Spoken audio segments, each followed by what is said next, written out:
home sellers, there are still some great opportunities in this market, but there are some dangers that you want to make sure you're aware of so you know how to navigate it. There are a lot of buyers and sellers and just people in general that are feeling a little anxious about this market slowdown and aren't sure how to navigate with it.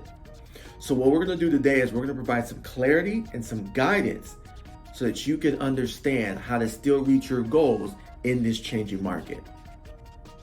What's going on, guys? My name is Adam Oduwumi. I'm the founder and CEO of Uprise Real Estate Partners. We're here in Central Texas. And one of the biggest mistakes we see sellers and other realtors and brokers making is they don't understand that we're in a changing market, right? You have a lot of sellers and brokers and realtors who are not implementing new strategies for pricing, for marketing, right? For understanding how the house needs to present itself for this current market, right?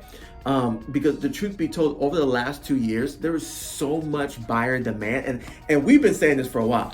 There was so much buyer demand, you could overprice a home that wasn't even move-in ready and do well. You could take a home that was move-in ready and just slap it on the wall, throw mud on the wall, see what sticks, and may still benefit, right? That's the kind of crazy Uber type of seller's market it was, right?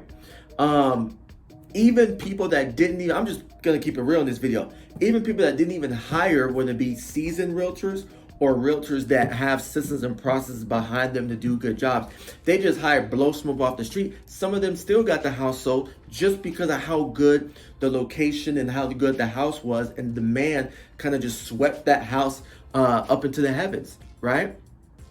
Those days aren't around for that much longer, right? And in some locations across the country, it's already gone, okay? It's important to understand that how you thought or how other people thought of the ways and the things needed to get their home sold from 2015 to 2019, we're going back to that. So I want to give you guys a reference point because people are blowing a lot of things out of proportion. Let's simplify some things down. If you're a seller, we're not having to go back to 30 years ago, 20 years ago, even 10 years ago. All we have to do is go back to 3 to 7 years ago of how houses were sold back then and get back to the basics, right? So for example, now more than the last 2 years, it's more critical to make sure that your home is presented beautifully and strategically, okay? Smart touch-ups. It's time to get back to that. We showed some houses and people fighting over houses that, man, didn't even look like the person cleaned the house, right? So smart touch-ups, prep work, right? And landscaping enhancements will go a long way, right? Obviously understanding your price point. Even well-maintained homes should be strategically touched up, things taken care of, giving the impression that they're more move-in ready than not, right? Because here's what you have to understand. Inventory is increasing and the amount of buyers on the market are decreasing, right? So now as a seller where you didn't have much competition because every home was selling in, within a few hours, now you're going to have more homes on the market for buyers to look at, and you have less buyers looking at homes on the market. So now you need to stand out a little bit more when you go on the market, okay? So some quick ways to make sure that you stand out from the competition. Obviously, again, depending on your demographics and price point, it's going to be having good staging if your home is empty, right? So you may be in an area where you're seeing the days on market increasing. Well, you may want to consider staging and see if that's something that can help shorten your days on market, right? I wouldn't even say I wouldn't even say to look at it in terms of getting more for your money. I would just say look at it from a standpoint of it decreasing your days on market. The other thing is making sure you get beautiful, professional photographs. I mean, you should have seen this. We were seeing brokers and realtors and sellers putting up, photos of houses from their phones, look like flip phones from years ago. The little disposable cameras you get at Walmart, and it was ridiculous, some of the photos we saw of homes. So now you're going to want to make sure that your home has, puts forth a great first impression, both face to face as people walk through it, and then also online, right? If you have a home that has furniture and you're living in the home, then you want to make sure your home has the feeling like a model home. So get the pictures off the wall, right? Declutter the home, right? And so if you want some ideas, go walk some new build model homes and get some ideas and see how you can try to mimic that, or at least get close to that. Even if you can't get there fully, just getting a little bit better is going to go a long way. Okay. Now, one thing you want to also make sure you pay attention to is video, right? More and more is it going to be more important for certain homes in certain areas and certain demographics, certain price points, to have video of their home showcasing it in a unique and distinctive way, right? And you're like, Adam, why do you keep prefacing everything? Here's the reason why I keep prefacing everything. Because remember, at Uprise, we're not like most other realtors and brokers. We don't just do one box fits all, right? We actually study the market. We actually analyze what's going on, because remember, just as much retail business that we do, we also do a lot of business on the investment side. So we approach everything from a strategic standpoint. Even if you're a regular home seller, we're trying to get you the best ROI for your money. We're not just trying to do everything under the sun to sell for the most amount of money, but then you don't even net as much because you spent so much money, right? We're trying to get you the most amount of money in the shortest reasonable amount of time, right? And so when I talk about area and pricing and demographics, we know there are some areas and there are some demographic of buyers where you don't need to stage the home. You don't need to do excess amount of updates to the home, and it's still going to sell, because in that part of town and that part of demographic of buyers, they don't have much to choose from. Inventory hasn't increased from a couple months ago, so you can still operate in that same wavelength, right?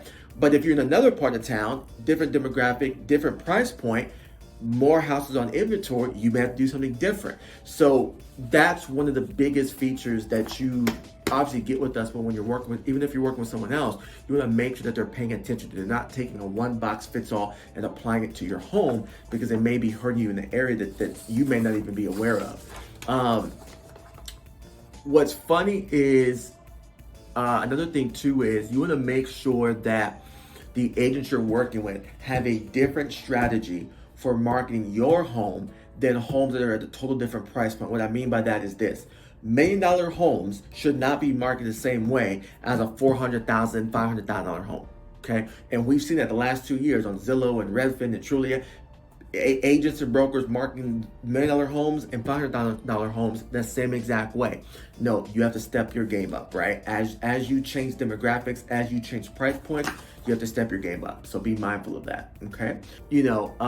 One thing that's a head scratcher is we were seeing people put, basic, old, not even professional looking photos up, just putting a yard sign up, just saying, hey, it's for sale. If you want it, come and get it, right? No, you got to put a little bit more effort into these things, right? You got to get mentally prepared for it, okay? In addition to everything I'm saying, all this doesn't matter. I'm just going to keep it real. Everything I've said to this point does not matter if you're not priced right. And here's where it becomes even more important to make sure that you're working with a realtor or a broker that understands the market and understands how to price the market, right? They understand pricing and they understand how to truly evaluate your home. Understand, I'm not saying use an agent that's been in the business for 20 years. I'm not even saying use the most experienced agent. I'm saying, why am I saying that? Because we have agents that haven't even been in the business for 3 years, but because they follow our methodology, they know how to price properties correctly, right? And so, the days of just picking up number, throwing it against the wall, seeing if it sticks, hey, those days are over, right? And you can play that game if you want to, but you're playing with fire, okay? Over the last 2 years, the asking price for a lot of houses was just the starting bid. Right? We shared those with you, right? Hey, we just put the house on the market. We got 30 offers and the house went for $40,000 over, $50,000 over. It's like an auction. His starting bid, asking price is the starting bid. Well, that's not going to happen anymore. Now what we're already seeing is we're putting houses on the market and because we know how to price the homes, we're getting what we want for the homes. It's just taking an extra week or two. That's what I said. It's just taking an extra week or two. Not a big deal, right?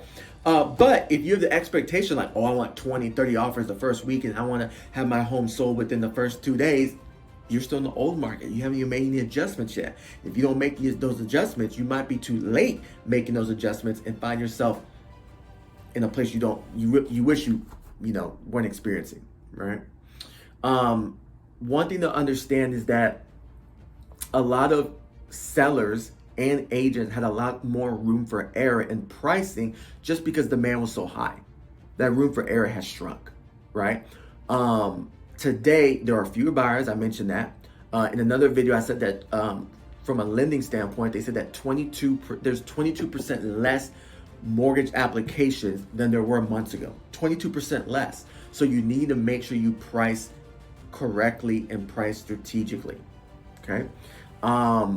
Multiple offer situations can happen, but they may be there may be less offers, or they may not happen as fast as you expect them to happen, right? And that's okay. You didn't sell your house because you wanted to sell it within 2 days. You sold your house because what? You had certain goals. So focus on the goals and make sure the strategy can help you reach those goals, okay? Today, the asking price has to be dialed in, right? It has to account for two things: the drop in buyer demand and rising inventory, right? So when you're thinking about the price for your home, you want the price of your home to consider the drop in buyer demand and rising inventory. And I'm going to add another thing: interest rates rising. You want to pay attention to how soon is it, or how far are we from the last interest rate rise? Because if you come on the market and you're the first, and you come on the market like the week after interest rates rise, you got to understand, you got to think about pricing a little bit differently. You got to get up to date within the last week, not 2 months ago data, right? In addition to that, when you receive offers, you're going to vet, and you're going to have your agent vet and make sure, like, hey, are you vetting the lender? Are you vetting the buyer's loan and that they can afford it with this interest rate increase? Because yeah, they got pre-approved, but they got pre-approved with this interest rate last month. Are they still pre-approved at this price range with the rise in interest rates 4 days ago, right? And then when is the next expected interest rate rise? And do we plan to be, have the house closed before then, or is it gonna be after then? Like, you know what I'm saying? This is our strategic work that you want being done. I'm gonna be honest with you guys. If your biggest concern is whether you're gonna have an open house on your property, you're focused on the wrong thing. What I'm talking to you right now is most important. The strategy for marketing your property, the strategy for pricing your property, and the strategy for vetting buyers that make offers on your property, right? One thing you want to understand is that even if a buyer is buying cash, right? Because we're all loving cash offers the last year and a half, 2 years. But even with cash offers, you want to make sure that, number one, they're legit, right? Because we're starting to see some cash offers that looks in the proof of funds look suspect. So make sure you get proof of funds for all your cash offers. Don't get so excited just because the number looks pretty. Nah, vet it out. Because just because the number looks pretty, if that number is not in your bank account when the house closes, it really doesn't matter, right? So in addition to that, look and see if those proof of funds are from, where are those proof of funds coming from? Are they just in a checking account? Are they in a 401k? Are they from the stock market? Why? Because you may say, here's the date on this proof of funds, let's get an updated one. Stock market just crashed under 10%. Stock market just crashed under 20%. How does this affect things? And if we're closing 3 weeks, a month from now, is there a chance that this amount could go down if it's real close to the sales price for your home, right? If it's a retirement account, same thing, whether it be a portfolio of crypto. Oh, I got $100,000 worth of Bitcoin. Okay, that's nice for a, April statement date, but I need a July statement for your Bitcoin. You know what I'm saying? So those are some of the things you want to be looking out for. Okay. Another thing you want to consider is, so those are some of the things you want to be looking out for. So now more than ever, it's important to focus not just on getting offers for your home, but actually vetting the offers, the buyers, and the lenders or the proof of funds for the offers that you receive. More than ever, you gotta find a way to keep your emotions down. Why? Because it was a record month last month of the number of buyer contracts for new homes and resale homes that canceled in a month. That means that buyers were under contract, and whether they were getting their money back or they weren't getting their money back, they canceled the deals, right? Now, a lot of that has to do with some hedge funds and mostly new homes and things like that, because they were getting people in houses that they probably, were on the borderline of being able to afford, and when interest went up, now they can't afford it no more. But you still have to take that into account, right? And so what's the benefit of you going under contract and it just falling out a month and a half later? You didn't really gain anything, right? And another thing to think about is if you're under contract with a buyer for 2 months, for 3 months, and you're giving them all these extensions and the extensions don't really seem valid, well, by the time you go, if that deal doesn't close and you have to go back on the market, 3 months later, you could be in a total different market than when you initially went into the market, right? So that could be something that's surprising and something that you have to deal with.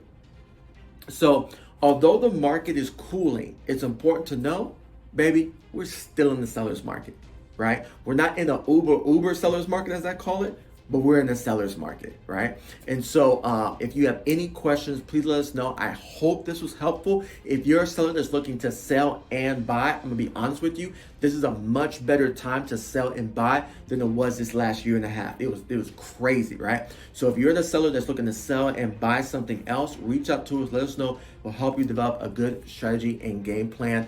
Other than that, reach out to us and we'll talk to you soon.